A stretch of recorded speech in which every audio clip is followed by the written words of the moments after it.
అందరికి జిల్ జిల్ జిగా జిగా. సో చూసిరు కదా, ఈ రోజు అయితే మన స్టోర్ లా క్రేజీ క్రేజీ కలెక్షన్ తీసుకొని వచ్చేసిన. చాలా లేటెస్ట్ ఉండే ప్రింట్లు అయితే నెక్స్ట్ లెవెల్ ఉన్నాయన్న. ఒక్కసారి మన స్టోర్ పోయి కూడా మన కలెక్షన్ చూసుకోవచ్చు అన్న. మనల కోసం చెప్పిన కదా, క్రేజీ క్రేజీగా తీసుకొని వచ్చేసిన కలెక్షన్ అయితే ఎంబ్రాయిడింగ్ వర్క్ లా నెక్స్ట్ లెవెల్ ఉన్నాయన్న. సాలిడ్ ఉంటది, క్లాత్ మాత్రం చాలా హెవీ ప్రీమియం అన్న. చాలా లిమిటెడ్ స్టాక్ ఉందన్న. అయిపోయిన తర్వాత వస్తే నేనేం చేయలేను. సో తొందరగా వచ్చేసేయండి. ఎం నుంచి ఎక్సెల్ వరకు ఉన్నాయన్న సైజులు వచ్చేసి. టోటల్ 6 కలర్స్ ఉన్నాయి. మన లొకేషన్ గుర్తుపెట్టుకోండి, Zaheerabad beside classic restaurant opposite HV mall Raymond showroom ఉంటది అన్న.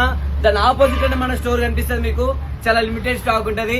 అయిపోయిన తర్వాత వస్తే మేమేం చేయలేము. దేక్కే జావ్ లెక్కే జావ్.